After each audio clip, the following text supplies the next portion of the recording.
భక్తులందరికీ నమస్కారం అండి. దేవి అనుగ్రహం ఛానల్కి స్వాగతం.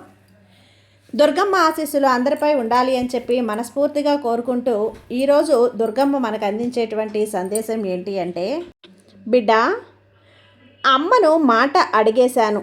ఈ దుర్గమ్మ ఈరోజు నీకు మాట ఇచ్చేసింది. నువ్వు ఎంత బాధపడుతున్నావో తెలుసా, ఎంత కష్టాలను అనుభవిస్తున్నావో తెలుసా, అసలు తీర్చుకోలేక ఎన్ని కన్నీళ్లను పెట్టుకుంటున్నావో తెలుసా, దరిద్రాన్ని వదిలించుకోలేక, నీ ఇంట్లో చెడు శక్తులను తరిమి కొట్టలేక ఎంత విలవిల్లాడిపోతున్నావో, గింజుకుంటున్నావో, ప్రతి నిత్యం కన్నీళ్లతో నువ్వు ఎంత ప్రార్థిస్తున్నావో ఈ దుర్గమ్మ ప్రతి ఒక్కటి గమనిస్తూనే ఉంది. ఇంకా కూడా నా బిడ్డ అలాంటి కష్టాల్లో ఉండడం ఈ దుర్గమ్మకి ఇష్టం లేదు. వెంటనే ఇప్పుడే ఈ క్షణమే నా బిడ్డను అలాంటి కష్టాల నుంచి బయటపడేయాలని ఈరోజు నేను నిర్ణయం తీసుకున్నాను. ఈరోజు నిశ్చయించుకున్నాను. అందుకే ఈరోజు నేను నీకు మాట ఇస్తున్నాను బిడ్డ. తెలుసా, సాక్షాత్తు ఈరోజు సిరులను కొలిపించే ఆ లక్ష్మీదేవి అమ్మ నేను మాట అడిగేశాను బిడ్డ. ఒక్కసారి నీ ఇంట్లో అడుగుపెట్టిందంటే, అమ్మ చూపు ఒక్కసారి నీ మీద పడింది అంటే, అమ్మ పాదం ఒక్కసారి నీ గుమ్మంలో పెట్టింది అంటే నీ దరిద్రం మొత్తం కూడా విడుదలైపోవాలి. నీ దరిద్రం మొత్తం కూడా పటాపంచలైపోవాలి. కష్టాలు కరిగిపోవాలి, కన్నీళ్లు కరిగిపోవాలి. అందుకే ఈరోజును అమ్మను మాట అడిగేశాను. ఈరోజు ఈ దుర్గమ్మ నీకు మాట ఇస్తున్నాను. ఇప్పుడు ఒక్కసారి వెళ్ళి చూడు, నీ గుమ్మంలో ఉంది. సిరి సంపదలతో, ధన ధాన్యాలతో, భోగభాగ్యాలతో, చిరునవ్వులతో, గజ్జల శబ్దంతో అమ్మ నీ గుమ్మంలో ఎదురు చూస్తోంది. ఒక్కసారి చూడు, నిర్లక్ష్యం చేయకు, నెట్టివేయకు. 90 నిమిషాలు మాత్రమే ఉంటుందమ్మా. ఆ తర్వాత ఒక్కసారి అమ్మ వెనుతిరిగింది అంటే, వెనక్కి వెళ్ళింది అంటే మళ్ళీ రప్పించుకోవటం నీ జన్మ కూడా సరిపోదు, నీ తరం కూడా కాదు. ఆ తర్వాత ఇప్పుడు అనుభవిస్తున్న దరిద్రం మరింత రెట్టింపయ్యి చేతిలో చిల్లి గవ్వ లేకుండా నువ్వు బాధపడాల్సి వస్తుంది. జాగ్రత్త. ఎందుకంటే ఈరోజు నేను లక్ష్మీదేవి అమ్మను మాట అడిగేశానమ్మా. కాదనలేక ఈరోజు అమ్మ నీ దగ్గరకు వచ్చింది. పరుగు పరుగున వచ్చింది నా మాట నిలబెట్టడానికి. మరి అమ్మను ఆహ్వానించి, నువ్వు నా మాటకు విలువ ఇస్తావా, నీ మాటను నువ్వు నిలబెట్టుకుంటావా? జాగ్రత్త, వదులుకోకు. ఈ రోజుటితో నీ కష్టాలు అంతమైపోతున్నాయి. నీ ఆర్థిక సమస్యలు, అప్పులు అన్నీ దూరమైపోతున్నాయి. జాగ్రత్త బిడ్డ. ఈరోజు తప్పనిసరిగా ఖచ్చితంగా ఈరోజు దుర్గమ్మ నీకు అందించేటువంటి ఈ సందేశాన్ని నువ్వు విని తీరాల్సిందేనమ్మా. ఈరోజు సాక్షాత్తు అమ్మ నీతో మాట్లాడుతోంది. ఈరోజు నేను కాదు మాట్లాడుతున్నది, సాక్షాత్తు శ్రీ మహాలక్ష్మీదేవి అమ్మ నీతో మాట్లాడుతుంది. జాగ్రత్తగా విను. నా ఇంటిని వదిలి వెళ్ళాలనుకుంటున్నావా? కాదు కదా. అయితే ఈ రోజు నుంచి ఇప్పుడే నీ ఇంటిని మందిరంగా మార్చు. నీ ఇల్లు భవనాల్లో ఉండాల్సిన అవసరం లేదు. శబరి కుటీరంలో రాముడు వచ్చాడు కదా, సుధామ గుడిసెలో కృష్ణుడి కృప కలిగింది. నాకు నీ వైభవం కాదు, నీ భావం కావాలి. నీ ఇంటి ముఖద్వారాన్ని శుభ్రంగా ఉంచు. ఎందుకంటే నేను అక్కడి నుంచే ప్రవేశిస్తాను. సాయంత్రం ముఖద్వారం వద్ద ఒక దీపం తప్పకుండా వెలిగించు. నేను వెళ్ళేటప్పుడు నీ ఇల్లు వెలుగుతున్నట్లు కనిపించాలి. ఇంకో ముఖ్యమైన విషయం గుర్తుంచుకో తల్లి, ఈర్ష్య దరిద్రానికి ప్రధాన కారణం. ఇతరుల ఉన్నతిని చూసి నువ్వు జ్వలించావు అంటే నీ ఆశీర్వాదాన్ని అవమానిస్తున్నావు అని అర్థం. ఆ వ్యక్తికి ఈ సుఖాన్ని ఇచ్చింది నేనే. ఇతరుల వైభవంపై, విజయంపై సంతోషిస్తే నువ్వు కూడా ఆ విజయానికి సిద్ధమని నీ తల్లికి నువ్వు సంకేతం పంపినట్లే. ఈ రోజు నుంచి కూడా ఎవరు కొత్త వాహనం కొన్నా, కొత్త ఇల్లు కొన్నా, లేదా ఉన్నతిని చూసినా ఈర్ష్య చేయకు, ఈర్ష్య పడకు. బదులుగా మురిసిపో. అప్పుడు చెప్పు, అమ్మా వాళ్లకు ఇంకా రెట్టింపు సంపదను ఇవ్వు, సంతోషంగా ఉన్నారు, వాళ్ళ సంతోషాన్ని అలా ఉంచు అని. నువ్వు ఎప్పుడైతే ఈ విధంగా కోరుకుంటావో అప్పుడు దానికి బదులుగా నీకు భూమి, బంగ్లా రెట్టింపుపై నీ వద్దకు తిరిగి వస్తుంది. బిడ్డ, ఇప్పుడు నీకు ఒక పెద్ద రహస్యం చెప్తాను, విను. నువ్వు తరచూ కూడా ఆలోచిస్తున్నావు, ఇంత కష్టపడుతున్నా కూడా విజయం ఎందుకు చేతికి అందటం లేదు అని. నువ్వు దానికి కారణమేంటో తెలుసా? నీ చుట్టూ ఉన్న నకారాత్మక శక్తి లేదా నరఘోష చాలాసార్లు నీ సొంత ఆలోచనల్లో లేదా ఇతరుల దుష్టశక్తి నీ మార్గాలను కట్టివేశాయి. కానీ భయపడకు, నేను దానికి పరిష్కారం తెచ్చాను. గత కొన్ని రోజులుగా ఏ జబ్బు లేకుండానే శరీరంలో బరువుగా అనిపిస్తుందా? పనులు చేస్తుండగా ఏదో అడ్డంకులు వస్తున్నాయా? ఇది నీ ధనానికి నీకు మధ్య ఒక అదృశ్య గోడ ఏర్పడిందని అర్థం చేసుకో తల్లి. దీన్ని తొలగించడానికి నీకు ఒక సహాయం కూడా తీసుకో, ఉప్పు సహాయం తీసుకో. నువ్వు నీ ఇంటిని తుడువు నీళ్లతో, కొంచెం సముద్రపు ఉప్పు వేయి. ఆ నీటిని ఇంటిని శుభ్రం చేస్తుంటే నీ ఇంట్లో దరిద్రం, కలహాలు అన్నీ కూడా శుభ్రం అవుతాయి. ఇది చిన్న పనే నా రాకకు మార్గం సుగమనం చేస్తుంది. ఇప్పుడు ప్రకృతి నీకు చెబుతున్న ఆ సంకేతం గురించి చెబుతాను. ఇది గట్టిగా అరుస్తున్నాయి బిడ్డ, డబ్బు వస్తుంది అని. ఎప్పుడైనా సరే చీమల మీద దృష్టి పెట్టావా? నీ ఇంట్లో అకస్మాత్తుగా నల్ల చీమలు గుట్టలు గుట్టలుగా కనిపిస్తే, వాటి దగ్గర ఏదైనా తినడం కనిపిస్తే వాటికి చంపకు, అది చాలా పెద్ద అపశకునం. నల్ల చీమలు కనిపిస్తున్నాయి అంటే నా రాక నీ ఇంట్లోకి జరుగుతుంది. అవే సంకేతం తీసుకొచ్చాయి. నల్ల చీమలు ఇంట్లో కనిపించడం అంటే నీ ఇంట్లో సుఖం, ఐశ్వర్యం పెరుగుతున్నాయి అని సూచన. ఇక్కడ ధనం కేవలం నోట్లు మాత్రమే కాదు తల్లి. ధనం అంటే అవకాశాలు. రాబోయే 24 గంటల్లో నీకు ఏదైనా కొత్త ఆలోచన రావచ్చు. పాత స్నేహితుడు ఏదైనా పని ప్రతాపాన చూపించవచ్చు, లేదా వ్యాపారంలో కొత్త మార్గం తెలియజేయవచ్చు. దాన్ని చిన్నదిగా భావించి తిరస్కరించకు, నెట్టివేయకు. గుర్తుంచుకో, ఎత్తైన చెట్లు కూడా అది ముందు ఒక చిన్న విత్తనంగా దాగి ఉంటుంది. ఈరోజు చిన్నగా అనిపించే అవకాశం రేపు నిన్ను కోటీశ్వరుణ్ణి చేయొచ్చు. నీ బుద్ధికి ద్వారాలు తెరిచి ఉంచు. బద్ధకాన్ని ఈరోజే వదిలేసాయి. సూర్యోదయం తర్వాత కూడా నిద్రపోయేవాడి దగ్గరికి నేను తలుపు తట్టకుండానే తిరిగి వెళ్ళిపోతాను. బిడ్డ, నన్ను స్వాగతించాలి అంటే సూర్యుడిని లేపడం నేర్చుకో. సూర్యుడు నిన్ను లేపే పరిస్థితి కాకుండా చూసుకో. స్త్రీల గౌరవం ఇది ఎంత నీకు ఉన్నతిని ఇస్తుంది అంటే, ఒక అత్యంత శక్తివంతమైనటువంటి అచంచలమైన మంత్రం ఏంటో తెలుసా? ఏ ఇంట్లో గృహలక్ష్మి అంటే భార్య, తల్లి, సోదరి, కూతురు కళ్ళల్లో కన్నీళ్లు ఉంటాయో అక్కడ నేను ఒక్క క్షణం కూడా ఉండను బిడ్డ. నువ్వు నాకు మందిరంలో నువ్వు నన్ను సమర్పిస్తున్నావు, పూలు పళ్ళు అన్నీ సమర్పిస్తావు. కానీ ఇంట్లో నీ భార్య లేదా నీ తల్లిపై కోపం తెచ్చుకుంటావు, నీ తోటి ఆడవాళ్లను అవమానిస్తావు. ఇది నిజంగా చాలా చాలా అశుభవం. బిడ్డ, ధనవంతుడు అవ్వాలంటే ఈరోజే నీ ఇంటి స్త్రీలను సంతోషపరచు. వారికి ఏదైనా బహుమతి ఇవ్వు, మధురంగా మాట్లాడు. ఇంటి స్త్రీలు మురిస్తే ఆ ఇంటి ఒక తరంగం మురిసిపోతుంది. ఆ తరమే నీకు వృద్ధి అవుతుంది. ఒక శక్తి మారిపోతుంది. అయస్కాంతంలా మరి ధనాన్ని ఆకర్షిస్తుంది. నేనే చేసి చూడు. 24 గంటల్లో ఫలితం రాకపోతే నన్ను తిట్టు. నీకెప్పుడైనా బొటనవేలు లేదా అరచేతిలో దురదనిపించిందా? ఇది ఏ అంధవిశ్వాసము కాదు తల్లి, ఇది శక్తి ప్రవాహం. కుడి చేతి అరచేతిలో దురదైతే ఎక్కడో ఆగిపోయిన ధనం రాబోతుందని అర్థం. నేను నీ ఇంట్లో అడుగు పెట్టబోతున్నానని అర్థం. ఎడమ చేతిలో దురదైతే ధనం ఖర్చు అవుతుందని అర్థం. అలాంటి సమయంలో భయపడకు. అరచేతిని ఏదైనా చుక్క స్థాయిపై పెట్టి నరకారాత్మక ప్రభావం లభిస్తుంది. స్వప్నలోకం అంటే నువ్వు నిద్రించేటప్పుడు కలలు, స్వప్నంలో నీకు జాము, గుడ్లగూబ ఇలా వాయిద్యం వాయిస్తున్న ఒక చిత్రం, లేదా శ్రీకృష్ణుడు కనిపిస్తే గనక నీ భాగ్యోదయం జరిగిపోయిందని అర్థం చేసుకో. అలాంటి స్వప్నాలు, కలలు ఎవరికీ చెప్పకు. చెప్తే శక్తి తగ్గిపోతుంది. దాన్ని మనసులోనే ఉంచు.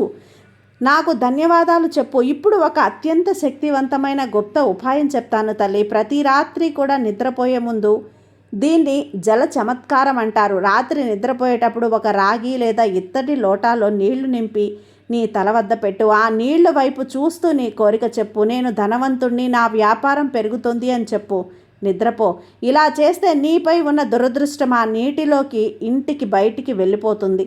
నీ ప్రయోగాన్ని 21 రోజుల పాటు నిరంతరం చేసి చూడు. కానీ దాని ప్రభావం మొదటి 24 గంటల్లోనే కనిపిస్తుంది. నీ మనసు శాంతమవుతుంది. ఆదాయ మార్గాలు తెరుచుకుంటాయి. ఎప్పుడు చూడని డబ్బు నీ వైపు రావటం నువ్వు చూస్తావు. ఎప్పుడు ఆగిపోయిన వ్యాపారం మళ్ళీ మొదలవటం చూస్తావు. గిరాకీ పెరగటం చూస్తావు. ఆదాయ మార్గాలు తెరుచుకుంటాయి. ఇక్కడ నీ మాటలే నీ భవిష్యత్తును మారుస్తాయి తల్లి. నువ్వు రోజు ఇలా అంటావా? ఎందుకంటే డబ్బు దక్కడం లేదు, ఎంతో కష్టపడుతున్నావు. నేను ఇంతమందిలో ఉన్నాను కానీ ఏదీ జరగడం లేదు. ఇలా అంటే అలాగే అవుతుంది. ఎందుకంటే దాదాపు ఈ రోజు నుండి నీ మాటలను మార్చు. మీ వారు తెరిచినప్పుడు చెప్పు, నాకు సరిపడా ధనం ఉంది, ఇది మరింత పెరుగుతుంది. బిల్లు చెల్లించేటప్పుడు దుఃఖం కాకుండా సంతోషంగా చెల్లించు. మరియు చెప్పు, ఈ ధనం ప్రపంచ సేవలోకి వెళ్తుంది. నాకు లక్ష్మీ అమ్మ ప్రసాదించిందే నాకు మరింత ప్రసాదిస్తుంది అని. ఇలా 1000 రెట్లు తిరిగి వస్తుంది తల్లి నీకు. ధనం వెళ్ళిపోతుంటే దుఃఖించకు. దాని ప్రవాహాన్ని ఉత్సాహంగా జరుపు తల్లి. ఆగిపోయిన నీరు దుర్వాసన వస్తుంది, కానీ ప్రవహించే నీరు స్వచ్ఛంగా ఉంటుంది. అలాగే ధనాన్ని ప్రవహించనివ్వు. ఇక్కడ నువ్వు పిసినారితనం చేయకు, సరైన చోట ఖర్చు పెట్టు. నేను మళ్ళీ నింపేస్తాను కదా, భయపడకు.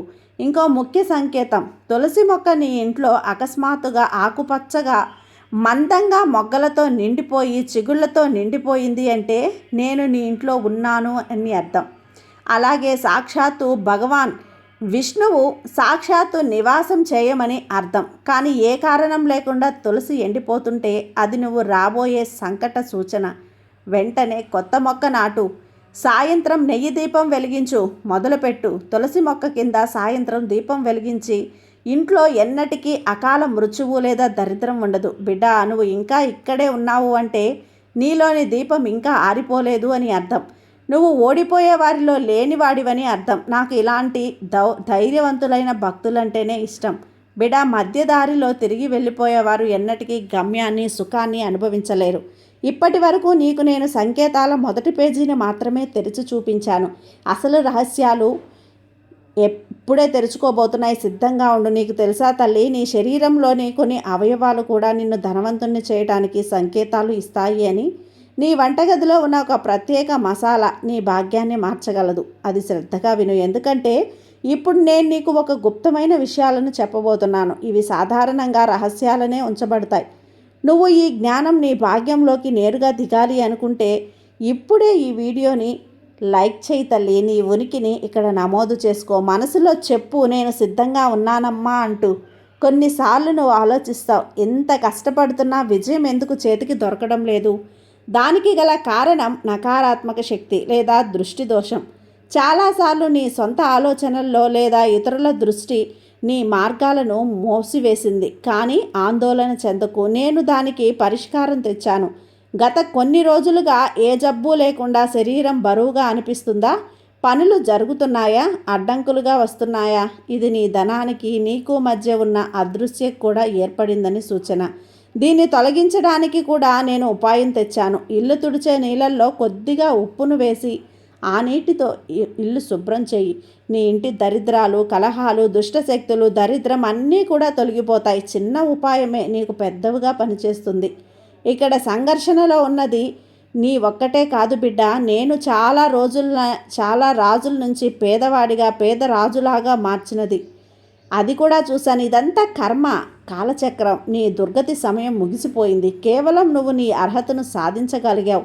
అర్హత ఎలా సాధించాలి? ధనంతో. దానం అంటే లక్షలు పంచడం కాదు తల్లి. బిడ్డ, చీమలకు పిండి, పక్షులకు ధాన్యం లేదా ఏ దాహంతో ఉన్నవారికి నీరు, ఇది కూడా మహాదానం. నువ్వు నిస్వార్థంగా చేస్తే ఇది బ్రహ్మాండానికి నాకు చాలా ఉంది అనే సందేశం పంపుతాను. అప్పుడు ఈ బ్రహ్మాండం శ్రీ మహాలక్ష్మి ఈ దుర్గమ్మ నీకు మరికొన్ని ఇస్తుంది.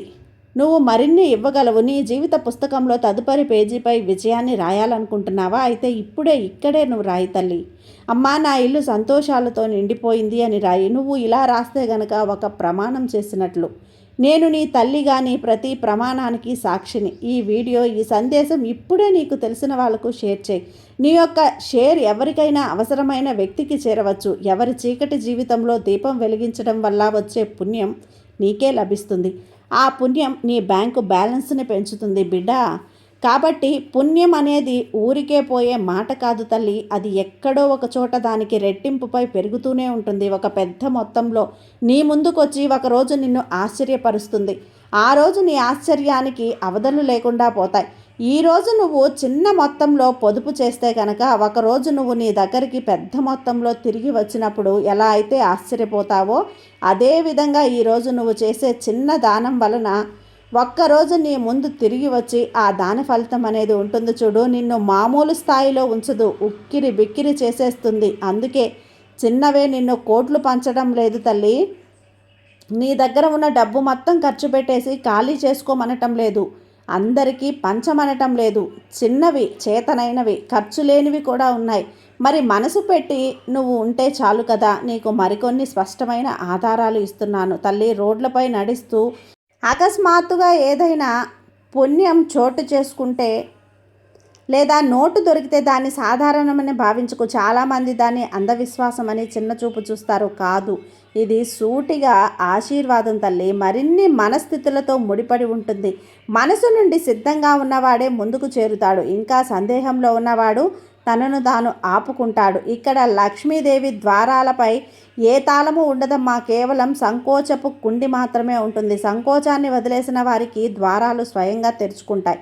నువ్వు చూసే చూపును మార్చు, నువ్వు చూసే కోణాన్ని మార్చు. అన్నీ మార్చావంటే అన్నీ నీ దగ్గరకు వస్తాయి బిడ్డ. ఎందుకంటే ఇక్కడ నీకు మాట ఇస్తున్నది శ్రీ మహాలక్ష్మీదేవిని. జీవితాన్ని దరిద్రపు కోరల నుంచి బయటపడేస్తానని, అదృష్టపు వెలుగుల్లోకి తీసుకెళ్తానని నీకు మాట ఇస్తున్నాను అంటూ ఈరోజు సాక్షాత్తు శ్రీ మహాలక్ష్మి అమ్మ వచ్చి నీతో మాట్లాడింది బిడ్డ. ఇన్ని జన్మల పుణ్యం ఉంటేనో, ఏ జన్మలో ఏ పుణ్యం చేశావో ఈరోజు అమ్మ సాక్షాత్తు నీతో మాట్లాడింది. అమ్మ చెప్పిన జాగ్రత్తలన్నీ తీసుకో. అమ్మ చెప్పినట్లు నచ్చినట్లు నువ్వు ఉన్నావు అంటే ఈరోజు అమ్మ ఆశీర్వాదం ఎప్పుడూ నీ మీద ఉంటుంది. ఈ దుర్గమ్మ ఆశీర్వాదం నీ వెంటే ఉంటుంది కదా. నీకు ఇంకా భయం ఉండదు బిడ్డ. కష్టాల నుంచి బయటపడతావు. ఆర్థిక ఇబ్బందుల నుంచి బయటపడేయడానికి దారులు నిన్ను ఇక మీదట వెతుక్కుంటూ వస్తాయి. చిన్నదో పెద్దదో వచ్చిన ఆ దారిని, అవకాశాన్ని చిన్న చూపు చుదలకు వదిలేకు. చిన్నదైనా వచ్చిన దాన్ని అందిపుచ్చుకున్నావు అంటే రేపటి రోజున అదే మహావృక్షం అవుతుంది. అదే నీకు నీడనిస్తుంది. నీతో పాటు ఇంకో 10 మందికి నీడనిస్తుంది. నీతో ఉన్న వాళ్లకు కూడా నీడనిస్తుంది. కాబట్టి జాగ్రత్త. ఈరోజు దుర్గమ్మ తెచ్చిన ఈ సందేశాన్ని నువ్వు విని ఆచరించావు అంటే తప్పకుండా జీవితంలో నువ్వు ఉన్నత స్థాయికి ఎదుగుతావు. నీ జీవితంలో నువ్వు ధనవంతులవై కోటీశ్వరురాలివి అవుతావు బిడ్డ. ఈ దుర్గమ్మ ఆశీస్సులు ఎప్పుడూ నీపై ఉంటాయి కదా. సంతోషంగా ఉండమ్మా. సర్వే జన సుఖినో భవంతు. జై దుర్గమ్మ.